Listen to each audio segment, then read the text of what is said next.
What's up? What's up, Austin? How you doing? What's happening? What's happening? Paramount Theater. This is pretty good. We have a adopted Texan. Everything's bigger in Texas, including this former Republican Congressman, Adam Kinzinger.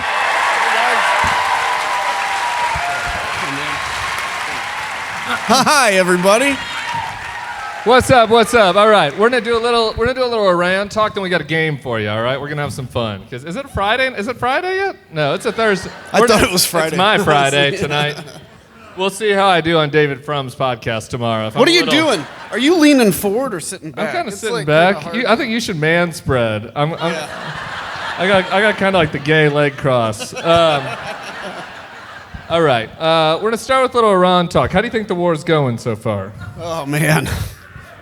I mean, look, ultimately, we will know how the war in Iran goes, when it's over. Is there some version of victory or the straits reopen? It is going terribly now, though. And one of the things that I think is amazing, Tim, is, they're going to Congress to ask for $200 billion for this. $200 billion. That's insane. It is insane. And you can think of all the things we can fund at home for $200 billion. I mean, we used to shut down the government over a $400 million dispute because, these guys that are still in charge pretended like they were part of, a fiscal conservative play. But have you seen the debt chart lately? It's like, an erect dick. It's like, pop. Yeah. And the sad thing is, though, for less than $200 billion, which is what they're asking for this war of choice, less than that is what we spent over 4 years helping Ukraine to defeat one of our chief strategic enemies. I mean, if you look and say, who's a bigger threat, Russia or Iran? It's Russia. And we were able to help fund... Way less. I think it was like 66, wasn't it? It was like 66 billion. And by the way, all that money is basically just a price tag put on old stuff that we have in our stocks that we give to Ukraine, and then we have to put a price tag on the replacement of it, which we were going to destroy this stuff anyway because it was expired. And yet they didn't have the money to continue to support against all odds Ukraine, but then they're going to come and ask for $200 billion. And Trump today, I think it was Vance or it was Hegseth. He said, you guys, to the press, instead of asking these questions, you should be saying thank you to Donald Trump for protecting us. I mean, he said that today. What's with these guys and needing thank yous? It's very strange. It is. You haven't said thank you once. Yeah. It's like, what do I need to say thank you for? It's because of this deep desire to please Donald Trump, and everybody tries to outdo themselves, and somehow thank you became the new way to do that. And shoes. Thank you and shoes. Your shoes look like they fit. Yeah. We had just a friendly disagreement among pals on text over this guy Joe Kent. Not the greatest, we should just say. We should acknowledge Mr. Kent has a pretty sketchy background. If you really need a good laugh sometimes, I wrote an article a couple years ago about this video where he was like apologizing to some Hitler youth for being like, please support me in the campaign, young Hitler youth. And so, he's got some bad views. And yet, he's like the first person in this administration to say, no, you're breaking your promises. This is not what you said you were going to do. He put out a statement. The statement had a couple conspiracy theories about what was happening in the past, but it was pretty accurate, I think, about what's happening now, which is you said you weren't going to do a war with Iran. They weren't an imminent threat. It seems like Israel had a very big influence on you getting into this war, and I can't be a part of it. I'm quitting. And so the question is, do we have to hand it to the Joe Kents and Marjorie Taylor Greens of the world? Should we welcome them into our fold, or should we hiss at them? So, now here's the interesting thing. He's on his side, I think. Here's the interesting thing. Like, I am chief of, hey, we need to welcome people that see the light and leave MAGA. That's the only way to win. It's the right thing to do. But let me say... where there is a line, and I'm very clear about this. Hitler Youth is the line. Hitler Youth. Like, There is a line between if somebody is a unapologetic insurrectionist, right? And so for me, that's Marjorie Taylor Greene. I've never once seen her express an ounce of remorse about what happened on January 6th. But the other, Joe Kent, who is a clear and has not disavowed it, white nationalist. And so my view on this is, can we be glad that he left? Sure. Do we have to hand it to him? Absolutely not, because his reason for leaving, though we may agree on the outcome, which is like the Iran war shouldn't be happening, his reason is Jewish conspiracy, whereas our reason is like we just probably shouldn't have attacked Iran right now really because it was kind of dumb to do. Is it okay, this is maybe a little heavy, but is it? I mean, he avows some other Jewish conspiracies. This is why this thing gets complicated. But like, it's not really a Jewish conspiracy to say that Israel kind of strong-armed us into this war. I mean, they did, and like that's just what happened. I'm stealing this line from my friend John Lovett, my frenemy John Lovett. Who he said that nothing is true is anti-Semitic, and nothing that is anti-Semitic is true. And in this case, if it's a true statement that Israel bullied, strong-armed, cajoled Trump into this war, then like saying it is something that people should be able to say. Yeah, there's something unique when somebody says like Jewish lobby, though. I think there's something in that. But again, it's not even a disagreement with what's in the statement. Yeah. My point is we can agree with somebody's outcome or be glad that they left, but we have to be very careful to welcome them into the coalition, right? And that when they go run into Tucker immediately, that's flag. He goes and runs to Tucker immediately. So yes, Joe Kent, I'm glad he left because he was actually a really bad dude in an important position too. Yeah. But he didn't do it for the same reason, for instance, I would have if I was in that position. It's kind of a tough one. There's a saying that people like us use when there's two sides fighting, you don't know who to pick. It's kind of like picking in the Iran-Iraq war. Yeah. And it's kind of ironic that in this situation, it's kind of like Joe Kent and Tucker versus Trump and Hegseth is kind of like my Iran-Iraq war. Yeah. It's like, why are you making me choose? It's like, why are you making me choose? Do you want to go vacation in Tehran or Baghdad? Like, I don't know. Yeah, I don't know. I hear you on that. I think that at some level, I think that there's a good, without welcoming whatever that means, there's something that I think that we could do that could be useful, which is to say to people that earnestly believed, even if they were mistaken and we tried to tell them that they were wrong, that Donald Trump was going to be the peace candidate and that he was going against the deep state, the warmongering deep state, and we shouldn't be getting in stupid wars, we shouldn't be sending Americans over to die. Epstein. Like if people believed that, and they signed up for him, and now they feel like they've been betrayed, I don't think it's wrong. I think it's correct, actually, for James Tallarico and anyone else in the Democratic Party to say, you're welcome with me, because I'm not going to get us into stupid wars. Yeah, I guess I agree. I agree with we'll take your vote at this moment. I just think we have to be very careful, I don't care who votes for me as long as it counts as one. Yeah. I just think, we have to be very... Yeah, so I gotta tell you, some pretty bad people voted for you during your time. Yeah. So people had some pretty nutty views. Yep. Cast a ballot for Adam Kinzinger. And every one of them are walking back whenever.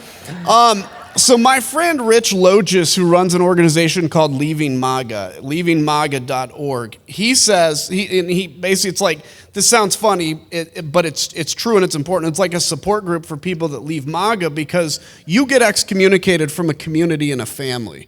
And so you need that support. So he runs this. Well, his part of the whole thing to be part of Leaving MAGA is you have to admit, in essence, your role in the destruction of what MAGA has done. Because he says if somebody's not willing to do that, then they have not come to grips with what this movement is. And I would kind of apply that to if somebody's an ally or not.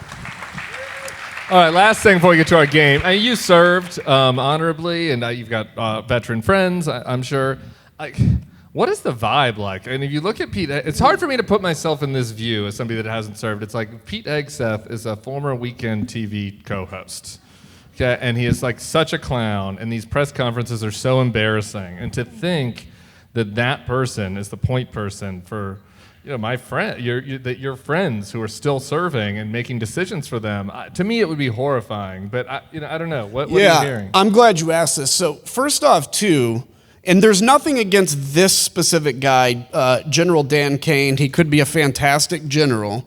But this is a guy that was promoted to Joint Chiefs that was not in line and basically had not had the kind of like coaching that happens to the person that's going to be the next Joint Chief Chairman. This guy was like, I'm an Air National Guardsman. He was an Air National Guard general, probably really smart. But you put him... He got the job because of his nickname. Yeah, he totally did, because his nickname is Raisin Kane, and Trump liked that.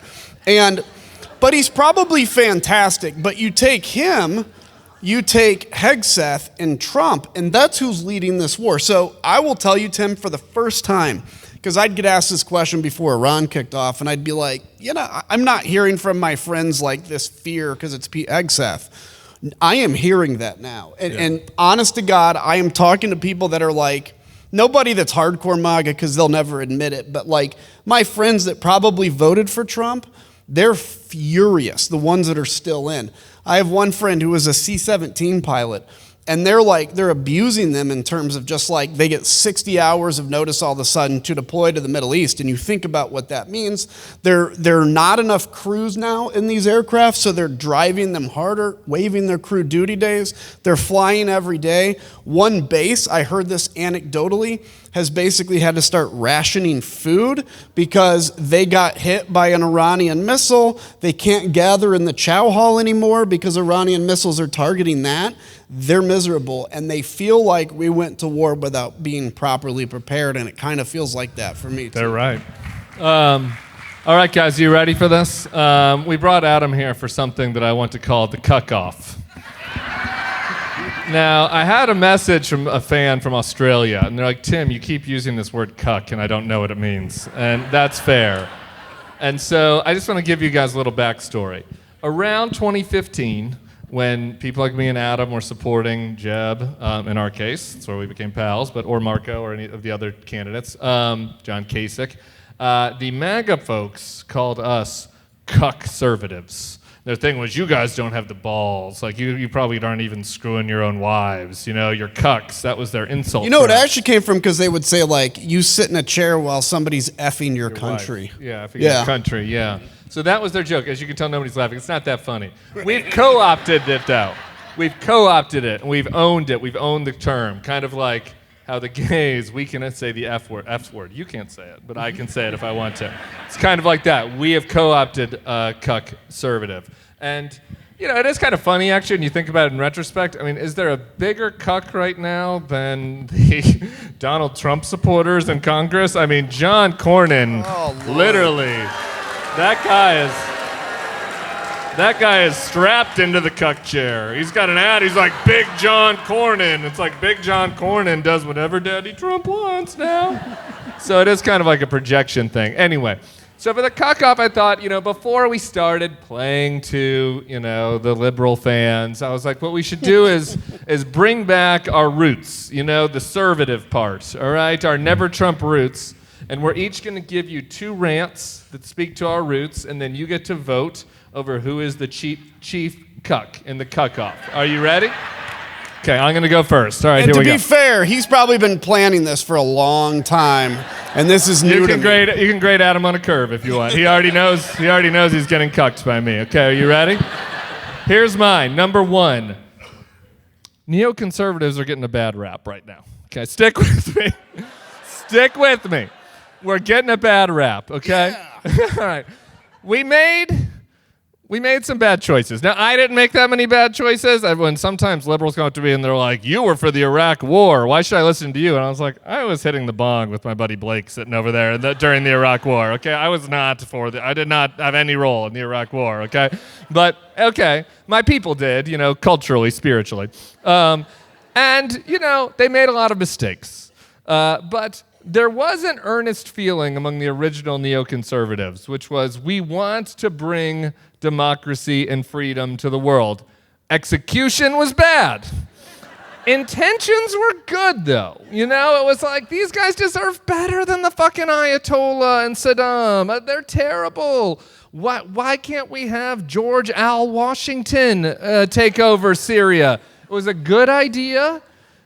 Maybe not that good of an idea, but the intentions were good, all right? And now, after they started this stupid fucking war in Iran, people are using neoconservative as a slur again. And I'm like, these people aren't fucking neoconservatives. They are corrupt, jingoistic war hawks. They don't care about the freedom of the Iranian people. They're not fighting for the freedom of the Iranian people. They're not interested in that in any way. They don't care. They want money. They want to sell their bullshit cryptocurrency to the UAE. They want to build a Trump Tower in Tehran. They don't care what Ayatollah takes over next. And so this is not a neoconservative thing. It's a classic, stupid war hawk thing. And they're bad, and they are wrong, and they're fucking it up, and it's also hurting my feelings a little bit. So there's my first rant. Yeah. Neoconservatism.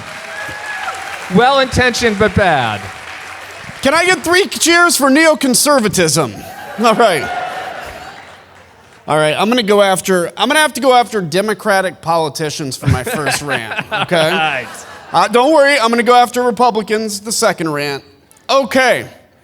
The one thing that we have learned from Donald Trump, beyond corruption, beyond the fact that he's completely fake, beyond the fact that people think he's genuine, but that's hilarious because he's absolutely fake, okay, is that people hate talking points, okay? People can sniff out talking points.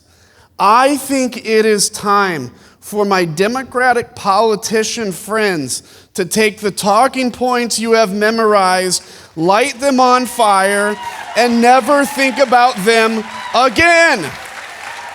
Why do I say this? I get it. It's good to have words like affordability and say affordability. But once you start down the path of saying it exactly how you've said it 800 times, people think you're a typical politician. I would much rather people talk about it in a non-articulate way, but in a way that it's the first time I've heard them saying it, because then I actually know they believe it and they're not looking at polling groups and testing their message. No offense to focus groups, they're important. Focus groups. But I will tell you, one of the things that was eye-opening to me as I got involved in the January 6th committee and with the Democrats. Okay, now you're playing to the audience. All right. Tim wasn't on the January 6th committee. He wasn't on it. No, but it was amazing to me when I started to see how that works, how much they rely on talking points and people coming in and briefing on how this polls. So my rant for this first half is to say, throw out the talking points, speak from your heart, and speak to people. That's it. Okay. That is round 1 of the cuck-off. Round 1. Okay. Don't just grade on round 1. Think about the whole presentation. He was for neocons. Okay. I'm for throwing out talking points. Round 2 of the cuck-off. Are you ready? All right. This one's been cooking in the oven for 14 years now. Justice for Mitt Romney. Justice for Willard Mitt Romney. Sorry. If you remember, for all the olds out there, there are a couple college kids I saw on the line earlier. I appreciate you all for coming out. You're not going to remember this, okay? But back in 2012, when I was a young buck working for Mitt Romney, there was a little controversy about something called binders full of women. Do you remember binders full of women? And all of the Democrats were out there saying, Mitt Romney is a sexist. He had binders full of women. He doesn't treat us like people. The Republicans are sexist and misogynist. We can't vote for Mitt Romney. And it's like, wait a minute. The binder was full of resumes of qualified women that he wanted to hire. That was Mitt Romney's crime. He was trying to hire women to work in his government. And he thought that there were too many men and he wanted to bring some gender balance. He was woke before woke was in. He was trying hard and you all attacked him for it and called him a sexist. And then you know what you got the next time? A guy grabbing women by the pussy. So you're fucking welcome, all right? If you would have just appreciated earnest, milk-drinking Mitt Romney, who wanted to hire women for his cabinet, then maybe we wouldn't be here right now. Round 2 of the cuck-off. Justice for Mitt Romney. All right, my side of this is completely unfair because he's defending unpopular things, and I'm just going to go after That's people. cool. Okay? We invited you. You should play to the crowd. All right. Second, it's time to go after the Republicans. And I'm thinking of 2 in specific that I'm sorry I'm not going to name, but you can figure them out maybe. But it's an archetype of person, okay? And this is the concerned Republican, okay? These are the people that know that what's going on is wrong. They know that, for instance, we should be supporting Ukraine. They know that the war in Iran shouldn't have been launched. They know everything about that. And instead of voting that way, they tweet their concerns and then vote how Donald Trump wants. Did you know just 2 Republicans in the House of Representatives uniting can shut down the floor of the House of Representatives forever until Mike Johnson does what they want? So every time somebody says they're concerned or they don't like or they wish, they have an opportunity to go do something, and they simply choose not to because they are not the alpha males that they say they are. Brian Fitzpatrick. They are in fact cucks. Thank you very much. All right. Here we go. Audience decides. If you think that I won the cuck-off, scream for me. Yeah. If you think Adam won the cuck-off, scream for him. That is such bullshit. That is such bullshit. Thank you all very much.